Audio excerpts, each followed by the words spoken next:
Good evening. Welcome on in to the evening edition of From Day One. And now, more people ragging on Chile. Anything we're going to do tonight. Although we do have a good show planned for you guys tonight. We have some guests here. Normally I've been doing the shows, on solo mode lately, and now I'm bringing on a few guests just because you guys gave me more than 1,000 likes last time, demanding that Tina comes on and says her story, and I said, let's do it. And then we also have Ironton Auditor Terry. Terry's here as well, and I'll give each one of you guys a chance to. I don't even know how to introduce this guy down here. But Terry, I'll give you a chance to introduce yourself. This is the artist formerly known as Blue Bacon. Down below me, the artist. Yeah. So let me first turn it to you, Blue Bacon. So you are artist formerly known as Blue Bacon, and you can say hi to everybody. We'll go to Terry, and then we'll jump into tonight's show, and Tina, and then tonight's show. Here you go. Go ahead. You got the floor. Hi, folks. So, those of you wondering why I have a bag over my head, it's because I'm dead. Chili killed my channel. Yeah, Masshole confirmed it. And so this is my life now. Just, that's all I got. Hey, tonight we're going to be going over your phone call with Chili yesterday. That was spicy. Oh, I can't believe he agreed to that. That was a mistake on his part because I just got another 5 videos out of it at least. Oh man, I love it. That was a good move. I ought to do a video on it just to help your channel out, man, because you deserve way more. You deserve way more subs, bro. All right, let me turn it over to a newer channel that's only recently come onto the scene. He does do auditing. As you guys know, I'm primarily against auditors, but I do actually happen to like Terry from the Ironton Auditor. How you doing, Terry? Tell everybody a little bit about yourself, where to find you, and what you think about the chili tards that are going to make it to the chat tonight. Well, for those that don't know me, I am the Ironton Auditor. You guys will see me in and around Ironton auditing. According to what I've been told, I have one of the most boring audit channels, but that's because I don't go out and start screaming and cussing the cops and trying to create a scene. As for the people in here out of Chili's, good luck. They've been trying to bust my bubble for months now, and it just hasn't worked, so I'm still out there doing what I do. Good for you, man. Don't stop. We don't stop. That's the theme of tonight's show. We don't stop, y'all. We don't stop until the entire panel and everyone in the chat is on a federal lawsuit. So be as insultive as you would like to be to Chili tonight. Encourage on my channel. Don't go to his channel, you jackasses. That y'all are gonna get me on a real lawsuit. Stop. But here, you can insult him as much as you want, and someone who is a moderator here will confirm that you are indeed, in fact, on the federal lawsuit list. Good luck out there, children. And then we also have our guest of the evening tonight, Miss Tina Slay. And really, you are the guest of the evening tonight. You're the honored guest here. Probably the one who's been damaged the most by Chili, and who Chili continues to damage, to attack you, which is kind of fucked up in my opinion. But go ahead and talk about yourself for a moment, and don't get into too much. Uh-oh, you're muted. You're muted. No, we cannot hear you. I don't know why. All right, if you have to refresh the page, if it doesn't come back up, and it'll probably fix then. But anyway, that's the wonderful Tina Slay. She'll be here to tell her little story here for you guys firsthand, and we'll be taking questions from the audience. I've already told Terry and Tina that I was going to give them the floor for the first part of tonight's show and kind of let them talk. If y'all have any questions, you can send them to me via Super Chat. You can tag me. Either one will be perfectly fine. I'll ask the relevant questions of her that you guys have. So, Tina, are you back? Can we hear you? Oh, you were back for a moment.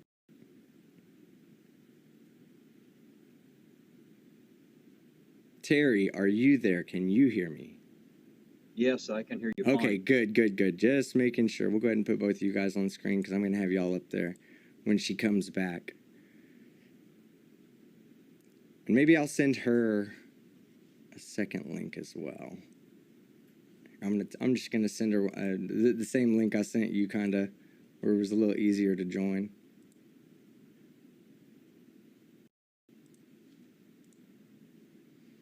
All right, let me give her the link now.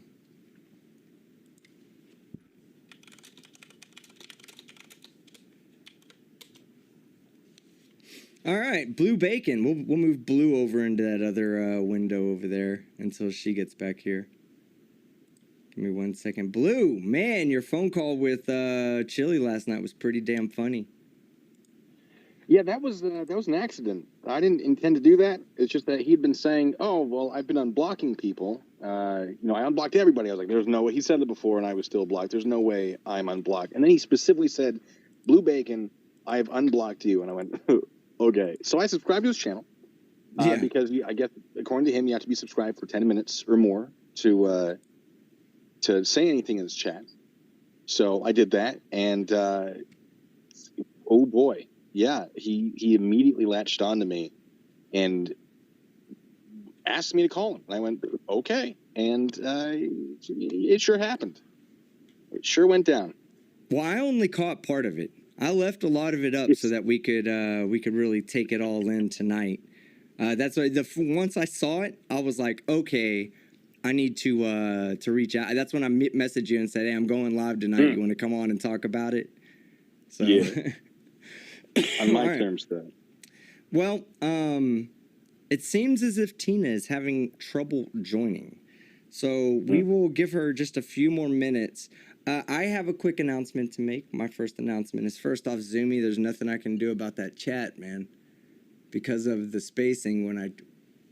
Let me see if I can make it. I bring it into where it looks right. Look how skinny I have to get it. No. I can't do it. All right. So anyway, when Tina gets here, we'll get her joined in and everything. But I do want to say, as always, we take an obligatory shot to remember my main man, Schrodinger's cat, and how we all still love him to this day. Every day, remember the last day that somebody says his name out loud, that's the day he truly dies. So let's keep that memory going on forever and ever. And I just noticed that look at that. Tech Skeptic is on the case. You know what this is, guys?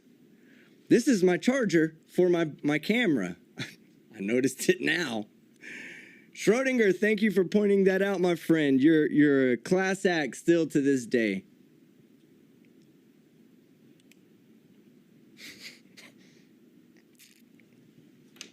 Yeah, some good whiskey. All right. Let me plug my camera in real quick.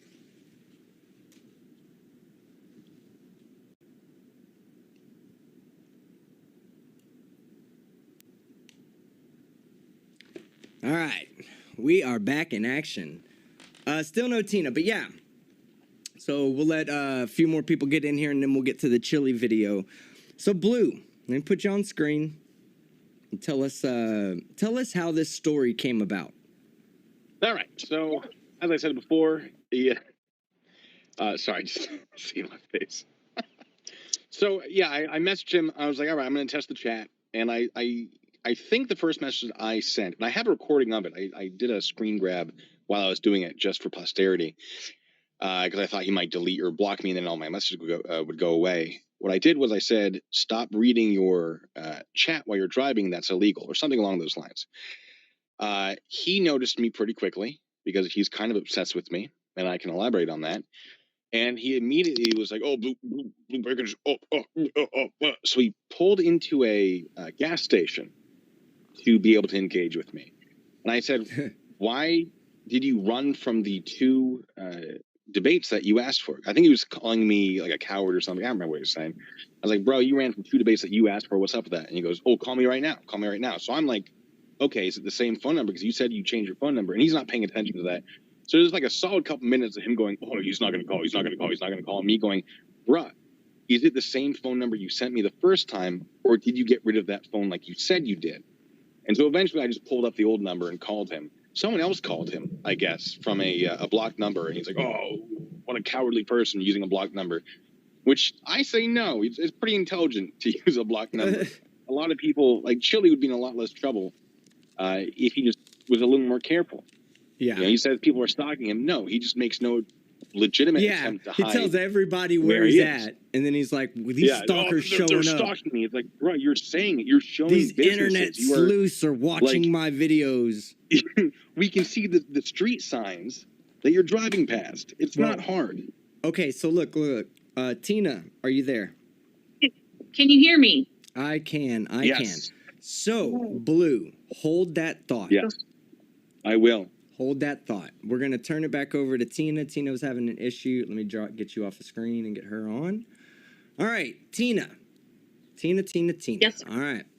So I am going to just give you the floor. Okay. If I have to stop you to ask clarifying questions just to get a better understanding of anything, I'll do it then. But for the most part, I really want to give this opportunity to you and Terry, who don't get as much of an opportunity, you know, and I'm not trying to be, you know, big-headed. Everybody knows that I'm the most humble person in the world. But I want to give you as much of an opportunity to get your voice and your message out there to anybody that might see it tonight without any interruptions or anything like that.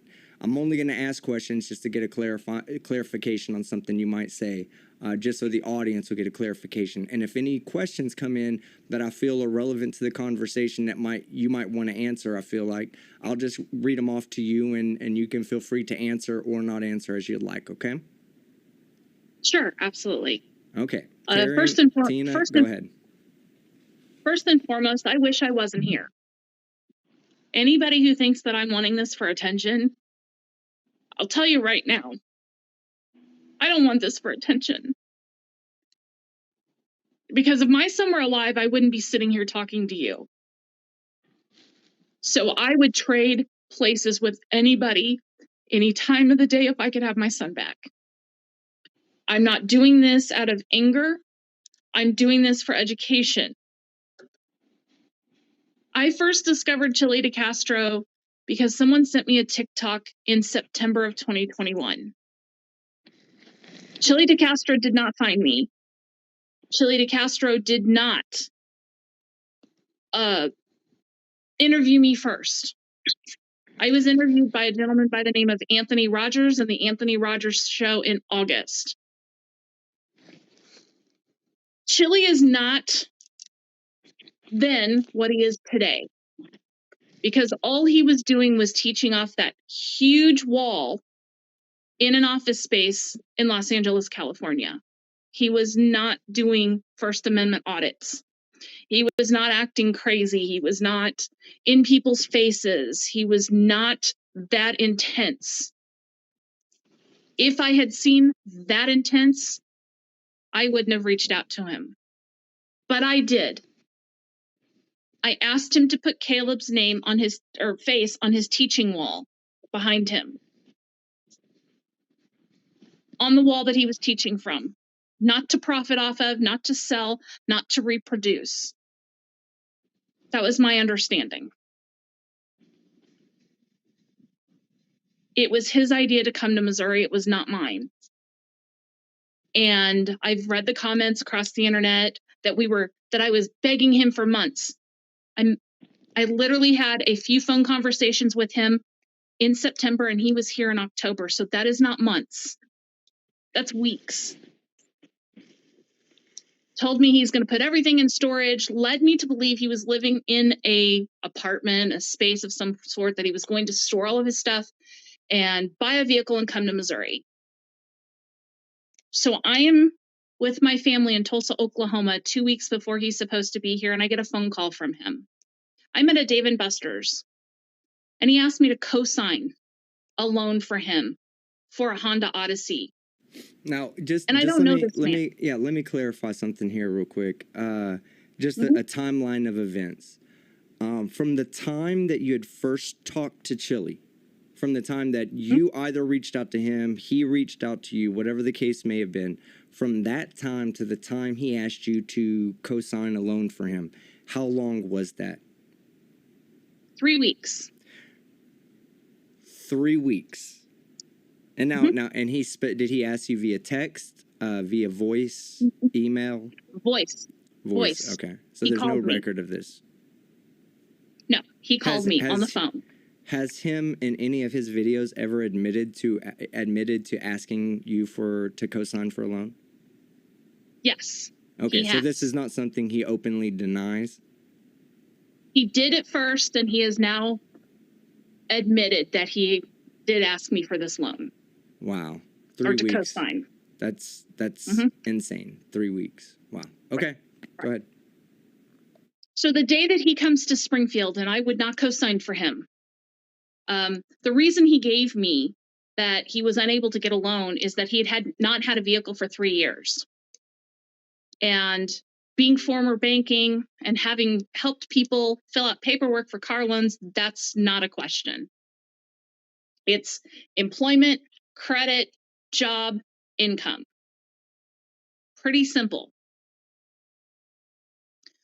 The day he got here, he had started a war on Instagram with Talib Kweli, a very known activist and rapper who happens to be Black. And he told Talib Kweli to get on his knees. And Talib Kweli called him a racist. And instead of focusing on Caleb, instead of focusing on Jalen, which is why he came here, he was too focused on proving he wasn't a racist. He was not supposed to stay here. So let me Sorry, go ahead. Let me ask you, because I just want to get again, keep an idea of what the timeline is here, because we're all familiar with his beef with Talib Kweli and the beginning of people starting to notice his racism. You know, I don't like calling shit racist unless it's actually racist, but he can be a bit weird about some shit sometimes, you know. But you're saying that in the middle of him being an activist for you and your son, he decides to stop doing that and focus his energy on defending himself against these racist allegations. Correct. Was this before or after you went to the park for the memorial? So this was before. Okay, good deal. I just want to make sure so that when you start, I know you're going to be talking about this, and I want to make sure that this happened before those events, because you're going to explain those events in a disparaging way for Chile. And I want people to understand that this all changed the moment that Talib Kweli came in and said, this guy's a racist. That's when you and your son no longer became the focus of his energy, and it turned to something else, and that ended up causing you what you're also about to talk about. Correct. Okay, go ahead. So it was all about that. And he wanted to build a ridiculous wall of a timeline with all of the people that he felt was involved with my son's murder instead of the 2 officers. He wanted everybody from the governor down to the police chief, down to the 2 officers. He wanted to know all of their background, none of which he researched. He wanted to know where they went to college, where they went to high school, who they dated, when they were born, things that are not relevant to getting justice for Caleb. So when he talks about he spent all this money, he spent $40 for copies. He spent maybe $40 or $50 on a piece of wood from Lowe's to hang said copies on.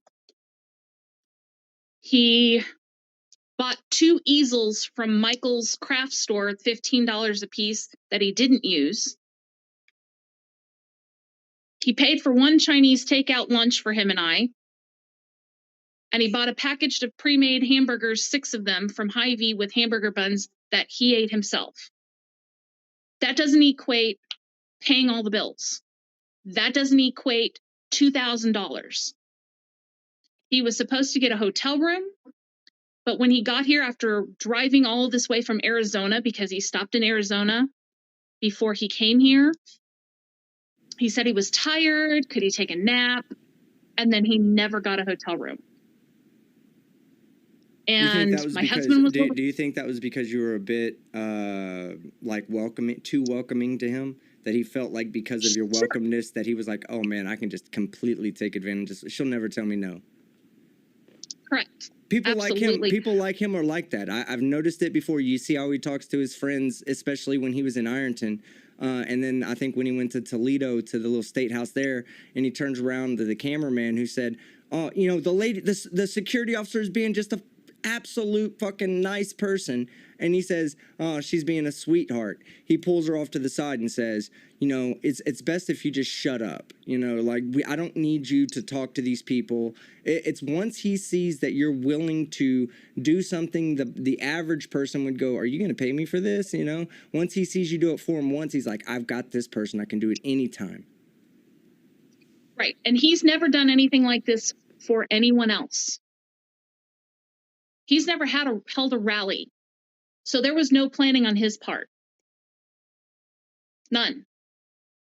I called downtown. I took him downtown. I showed him the square.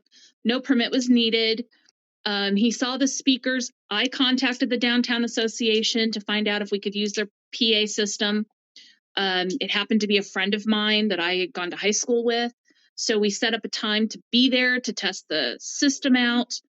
And I know people think that that's a little strange. I let him in my house. Folks, my parents owned and operated a resort since I was the age of 4 for almost 30 years.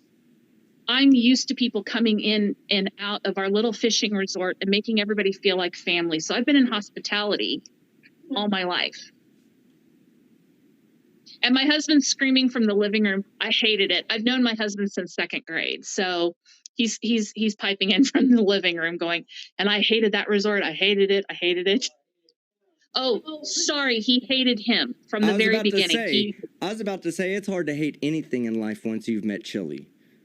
That's come here, Daniel, if you're going to scream. That's the dead ass truth. It's hard to hate anything in life once you've actually met Chili for the first time. And yes, your husband is welcome to come on if he'd like and speak his mind. He said, "No, I got rid of him and he's done." Okay, good. He said, "I got rid of him." When we get rid of him, we'll be done too. His days are numbered here on the internet. When we get rid of him, he'll be done. He'll be gone.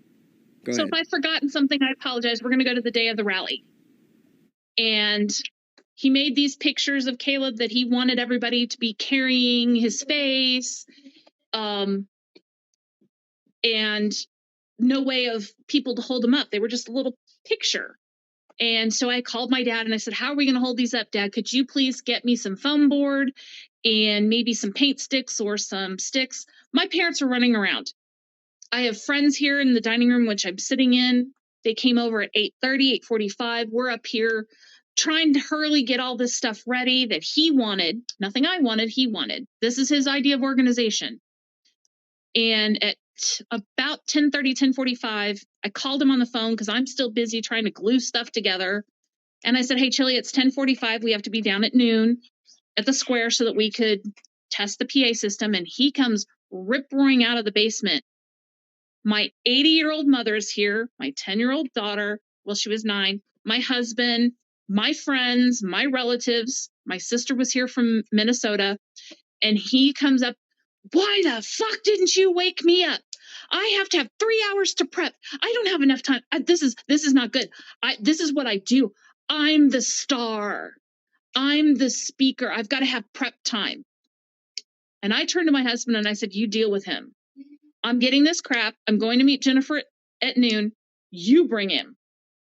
And so my husband had a chat with him and told him to chill the hell out. I mean, he pretty much confronted him. No, that wasn't that time. So my husband brings him an hour late to the rally. Wasn't even on time, couldn't be bothered to be on time. And this rally, he promised that he was bringing national media, that he was going to bring hundreds of people, thousands of people were going to be there, and that all the national media was going to be there. There was one person from him, and it was one of his moderators who happened to live in Kansas City. The rest of the crowd was Caleb's friends, my family, Renee's family, Renee's son Jalen's friends, and that was it. There weren't hundreds of thousands of people. There was no national media. There were no cameras except for Chili. And instead of focusing on our sons, he focused on Chili. Yeah, that was kind of your fault. You should have woken him up 3 hours earlier, Tina. Jeez. I know, right? Had he had 3 hours, do you know what an alpha can do with 3 hours, Tina? Like, he would have had that place. People would have left the Super Bowl. They would have given their tickets away for free on eBay so that they could have made it to a Chili Bowl rally. All right. Exactly. Go ahead. I'm sorry. Exactly. No. You're fine. So the rally's over. This is the 24th of October. And I do want to make something really clear. Chili chose to do this rally on a Sunday instead of a Saturday or a Friday because, please pay attention, if he got arrested on a Friday or Saturday, he would be sitting in jail until Monday before he could post bond. So he didn't. Oh my God. So his whole purpose for pushing it to a day when pretty much everybody wants to relax and nobody wants to do anything is so that just in case he got arrested, he would have to sit in jail for less time before he could post bond. Right, which also begs his question about when Christy Roan was recently arrested and she couldn't get out on a weekend and he didn't understand why. He understood why. Yeah, somebody said they raised a lot of money for her and her bond was not that much to get out. I don't know the truth about that. Everybody had to go check the people out who are reporting on that. But go ahead. But the whole point is he made this big theatrical production to call the jail and was questioning why they couldn't bail her out on a weekend. He knew. He knew because of the way he's the one that picked this date. The day before my 50th birthday, by the way, which was my first birthday without Caleb. And my sister is here. So the rally's over. My husband's like, great, when's he going to go? And I said, I don't know. He should be going because he said he's going off to Louisiana or Alabama to go help somebody else. So he should be packing up. And I'm trying to keep the peace because Chili did a couple of questionable things in this house. And I didn't know how he was going to respond to us pretty much telling him to get the hell out. I didn't want to see it in front of my daughter, so we're trying to do this very diplomatically. Can I ask you a question? I do want to ask you a question. Because he's presented a narrative that contradicts yours, okay? And I would like you to kind of elaborate on this. I'm not sure if you're about to talk about the towel incident, but his claim is that he came out in a towel that went from his shoulders down to his ankles. Okay, that was his claim. Now, I would normally give him the benefit of the doubt, being that a normal person towel that goes from their waist to their ankles would probably go from his armpits to his ankles. But it does contradict what you say. So I'd like you to talk about that and tell us the truth. Come here. Hold on. Everybody, this is Bridget. Bridget, hi. Bridget, did he walk out in a towel from his neck down? No, from his waist down. From his waist down. Wow. From his waist down. I asked him. In front of that child right there? In front of that child right there? In front of this child. That is completely inappropriate. Completely inappropriate. On any level. I don't care what you believe. I don't care what your political beliefs are. That is inappropriate to do in front of another person's child. Correct. Sit down. He was asked by myself. He was asked by my sister. My husband is at work, in case anybody wants to know. He's a CNC machinist. He works 10 hours a day, 5 days a week. So he wasn't here except for the weekends. He had limited contact with Chili. He couldn't stand him from the get-go. He just wanted him out. So he came out in a towel. I said, Chili, you need to get dressed in the bathroom. This is inappropriate. My husband doesn't walk around this house in a towel. And he's her father. I don't walk around this house in a towel, and I'm her mother. We get dressed, we come out. He would also leave his dirty underwear and his clothes piled in the floor. It's a guest bathroom. Everybody uses the guest bathroom. My sister told him more than once, Chili, you're a pig. Pick up after yourself. He goes out into my sunroom, drops his towel, and gets dressed. A 3-sided windowed sunroom. So no consideration for anything. And I know that people have dogged me about this across the internet. This is my home. I don't go into your house and treat your house like it's a trash can. I expect somebody as a guest in my house not to treat my house like a trash can, to respect my rules, to respect me, my family, and if I'm doing something wrong and somebody's asking me kindly to correct a behavior they don't like, I would correct it. Chili did not. Yeah, when you're in someone else's home, it is never by your rules when you're in someone else's home. You know, the way my mother taught me is when you walk, if you need something to drink at someone's house, okay, let's say they're dead ass asleep. It's 2:00 in the morning. You wake up out of the guest bedroom. You need a glass of water.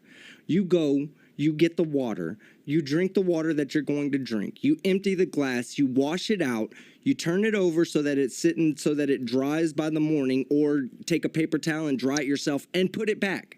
You leave it as you saw it, as you saw it when you walked in the door. That's how you leave it. You make the bed. You even take the bedding off when you get ready to leave if they so incline.